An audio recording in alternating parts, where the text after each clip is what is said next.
오늘 하나님 말씀 창세기 50장 18절로부터 21절까지 봅니다. 15절로부터 21절까지가 이제 요셉이 형들을 위로하는 한 단락의 이야기인데 나누어서 말씀을 살펴봅니다. 18절입니다. 그의 형들이 또 친히 와서 요셉의 앞에 엎드려 이르되 우리는 당신의 종들이니이다. 그의 형들이 친히 왔다는 얘기를 하죠. 요셉이 나이가 거의 60세예요. 그의 형들은 70, 80대예요. 근데 이제 자기 밑에 이제 그 원로잖아요. 밑에 아들들이 또 있고 거기에 또 손자가 있고 증손자까지 나가면서 이렇게 하는데 그 뭐 얼마나 많겠습니까? 벌써 수백 명도 더 될 텐데 이제 형들이 친히 온 게 요셉을 상대할 게 밑에 자기 아들이나 이런 게 아니라는 거죠. 와서 죄 허물과 죄를 용서하라 하셨나니 죄를 용서하소서 이렇게 한단 말이에요. 그러면서 우리가 당신의 종이다 이거예요. 우리는 당신의 종들이다 이거예요. 요셉이 앞에 보면 이렇게 하는 말을 들을 때 울었더라 하고 있잖아요. 이게 엄청나게 자신의 그 고독과 비참함을 느끼는 거라고 제가 말씀을 드렸어요. 사실 요셉은 처음에 형들이 팔아서 노예로 팔려가면서 처량한 신세에서 울었죠. 서러움에 복받쳐서 울었고 외로움에 복받쳐서 울었어요. 그리고 팔려간 것 자체가 억울하고 원통한데 또 보디발의 집에 가서 그 누명을 쓰고 감옥에 갔단 말이에요. 거기에도 또 억울하고 원통하니까 또 울렸어요. 그 눈물 흘 수밖에 없잖아요. 그리고 이제는 다시 형제를 만났을 때 자기가 총리가 돼서 형제를 만났을 때 사람들을 물리치고 홀로 가서 울었잖아요. 너무 기쁘고 복받쳐 울고 막 그 옛날 일들 살아온 세상의 재회의 기쁨에서 이제 울린 거예요. 그런데 이제 아버지가 돌아가셨다 이 말이에요. 그래서 아버지가 돌아가셔서 거기에서도 이제 아쉬움의 눈물을 흘린 거예요. 근데 여기 이 순간에 흘리는 눈물이라는 것은 자기 자신의 존재에 대한 엄청난 비참함이에요. 여러분 이게 사람들하고 같이 있지만은 이게 형들이 와서 우리가 당신의 종인이다 이런 얘기. 아니 형제지 어떻게 종이에요. 이 얘기는 당신은 우리와 같이 형제가 될 수 있지 않습니다. 당신들은 우리를 다스리는 통치자입니다. 당신은. 형제 안에 사적으로 이렇게 들어가지를 못한다 이 말이에요. 여러분이 아무리 잘난 사람이고 뭐 대통령이건 국회의원이건 뭐 기업체 사장이건 간에 이런 형제들과 이렇게 만나는 것 이런 거에서는 가족관계로 이루어지고 그건 사적인 자리잖아요. 공적인 자리가 아니라 사적인 자리에서는 어떻게 돼야 돼요? 형제고 친구고 그런 거지. 거기에서조차도 다 이렇게 아이고 우리는 당신의 종인이다 하고 이렇게 되는 인간의 마음을 여는 게 아니죠. 이게 왜 이렇게 됐을까요?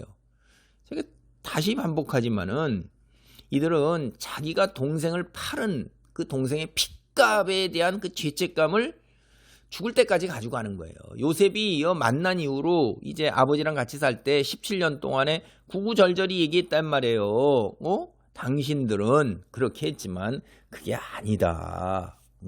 이런 얘기를 아무리 해도 형들이 받아들이질 않는 거예요.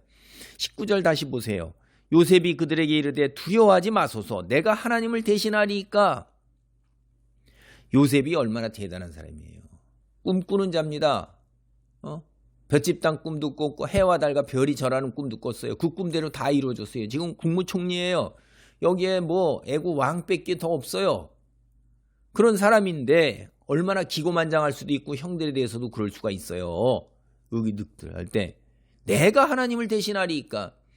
여러분 사역자들 깔딱하면 다 넘어가는 거예요. 자기가 기도해서 남 병 낫고 뭐 예언 기도도 하고 은사 받아갖고 신유도 하고 은혜 받았는데 너희들 나한테 까불면 죽어. 은혜 받은 사람 건드리면 너희들 다 저주받아. 이따위 소리 하는 개 같은 새끼들 있어요. 제가 신학 공부할 때도 어떤 여자가 그렇게 하더라고요. 목사인데 저는 전도사밖에 안 됐죠.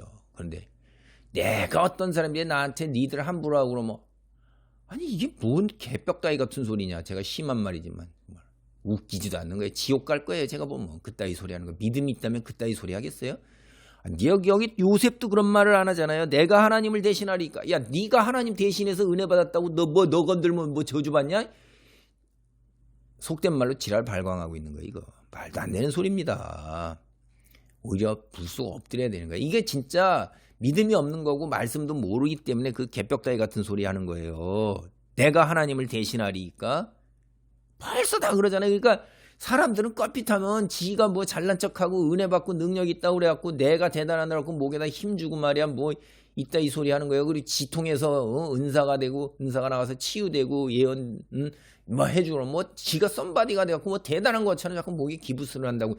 이게 인간의 악한 본성이고 어둠의 세계에 타고 들어오는 거예요. 그래서 바울도 뭐라고 그랬어요. 내가 복음을 전하고 나는 지옥 갈까 두렵다. 이게 그런 얘기들이에요. 굉장히 조심해야 돼요. 믿음이 있을수록 장로, 권사, 뭐 목사, 뭐 큰 무슨 노회장 이거 다 필요 없는 겁니다. 그거 우리끼리 붙이는 계급장이지. 계급장도 아닌데 계급장처럼 하니까 제가 계급장이라고 부르는 거예요. 그거 가지고선 무슨 하나님 앞에는요. 발가벗고 홀딱 벗고 서서 얼만큼 예수님처럼 남 밑에다가 모가지를 들이대고 발로 밟고 뺨딱이 대서 얼굴 치고 얼굴에다 침 뱉으라고 했느냐. 그리고 그거 그냥 다 순순히 받아들였느냐 하는 그 정도에 따라서 너 네 십자가 지고 얼마쯤 날 따라왔어. 그러지 않으면 내 제자가 되지 못하리라 했잖아요. 근데 자꾸 우리 인간은 자존심 때문에 그냥 내가 썸바디다. 내가 대단한 거지. 뭐 아무것도 아닌 것들이 알지도 못하는 것들이 믿음도 없는 거 기도도 못하는 것들이 성령의 은사도 없는 것들이 뭐 이렇게 자꾸 그런 걸 내세우는데 그게 네 거예요? 자기를 통해서 역사하는 도구지. 부직갱이에 지나지 않으면서 똥칠막대기에 지나지 않으면서 자꾸 똥칠막대기인 것 생각 안 하고선 무슨 내가 하나님을 대신하려고 들단 말이에요. 여기서 요셉은 그렇게 안 하잖아요. 내가 하나님을 대신하리니까. 요셉이 대단한 믿음의 사람이에요. 그리고 보세요. 요셉이 믿음이 있는 게 20절 보세요. 당신들은 나를 해하려 했으나 하나님은 그것을 선으로 바꾸사 오늘과 같이 많은 백성의 생명을 구원하게 하시려 하셨나니 당신들은 두려워하지 마소서. 내가 당신들과 당신들의 자녀를 기르리이다 하고 그들을 간곡한 말로 위로했더라. 해하려 했어요. 했죠. 밟고 주먹으로 치고 침 뱉고 채찍으로 때리고 그랬는데도 예수님은 어떻게 하셨어요? 그들을 용서하시고 구원으로 나가시는 거 아니에요. 그걸 선으로 바꾸는 거예요. 예. 그러니까 실제 세상 사람들은 우리를 해야 할 것입니다.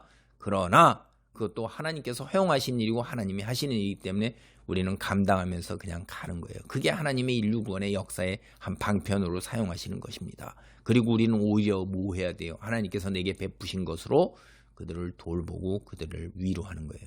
요셉이 그렇게 한 거예요. 요셉이. 이게 믿음이에요. 그런데 이 안타깝게도 이 요셉의 형제들은 믿음이 있었을까요? 여러분이 생각을 해보세요. 하나님이 이렇게 하셨다 이렇게 하고 이 세상의 모든 일 돌아가는 거를 요셉은 눈에 보이는 일에 하나님의 손길이 있다는 걸 믿은 거예요. 그러니까 하나님께 맡긴 거예요. 근데 요셉의 형들은 어떻게 돼요? 눈에 보이는 것만이 그게 과학이잖아요. 눈에 보이는 것. 그래서 반복되는 거. 과학, 실증적 증거만을 믿는 사람들 일 가능성이 상당히 높은 거예요. 체험적인 신앙이 없어서 지식적으로만 알고 관념적으로만 알면 이래요. 여러분이 성경 100번 읽어도 하나님의 역사를 체험 못하면 이렇게 되는 거예요. 그랬다더라 하는 걸로 그냥 끝나는 거죠. 그래서 너에게는 어떤 하나님의 역사와 손길이 있었는데 그랬다더라. 성경에서는 그랬었지. 오늘날 현실에 그러냐. 이런 믿음을 갖고 있는 거예요. 그럼 너는 그렇게 사세요. 죽은 하나님이고 성경 속에 갇힌 하나님이지. 그래서 이게 입으로 시인하긴 하지만 체험적 신앙이 없을 경우에 요셉과 같이 이렇게 행동으로 나아가지 못한다 이거예요.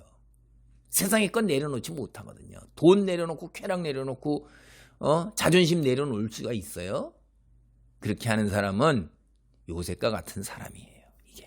그래서 근데 요셉의 삶이라는 게 얼마나 고독하고 외롭고 비참한 거예요. 예수님도 얼마나 고독하고 외롭고 비참했으면 여우도 굴이 있는데 머리 둘 곳이 없다고 말씀하셨잖아요. 쌀쌀하게 제자들이 따르고 사람들이 많이 따랐지만 고독함과 외로움 속에서 예수님도 말씀을 하신 거예요. 여러분이 교회 안에서 공동체에서 믿음의 사람입니까? 엄청난 고독과 외로움을 느낄 거예요. 여러분 수준에 맞는 믿음과 여러분 수준에 맞는 그런 놀라운 순종의 경지에 이른 사람을 만나는 것이 그렇게 쉽지 않기 때문에 이야기를 나눌 사람은 별로 없을 거예요. 하나님 붙들고 할 수밖에 없어요. 그렇게 사는 거예요. 그리고 형을 돌려보낸 다음에 이렇게 두려워하지 마소서 당신의 자녀를 기르리다 이렇게 해놓고선 다시 울었을 겁니다.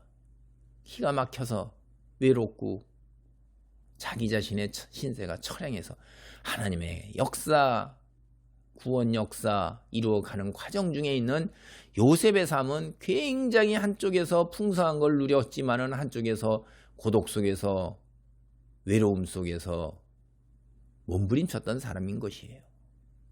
오늘날도 달라진 거 하나도 없습니다. 왜 하필 그렇게 하셨을까? 더 좋은 것까지 채워주셔서 이들로 하여금 풍성한 것까지.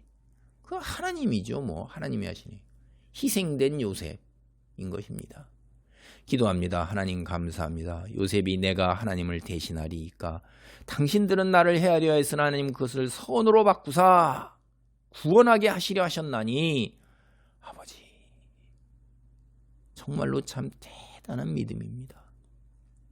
우리가 이 삶 속에서 세상 속에서 자존심과 재물과 쾌락과 온 세상 사람들의 인정과 박수갈채 이거 내려놓기가 굉장히 어려운데 아버지 하나님 홀로 고독 속에서 하나님 믿는 믿음으로 인류 구원의 역사에 아버지 한 역할을 감당한 요셉 보면서 아버지 우리도 믿음 때문에 아버지 하나님이여 자존심 내려놓지 못하고 사람들 위에 올라서고자 하는 그런 욕망 내려놓으며 순수하게 하나님의 사람으로 거듭나도록 축복하여 주시옵소서.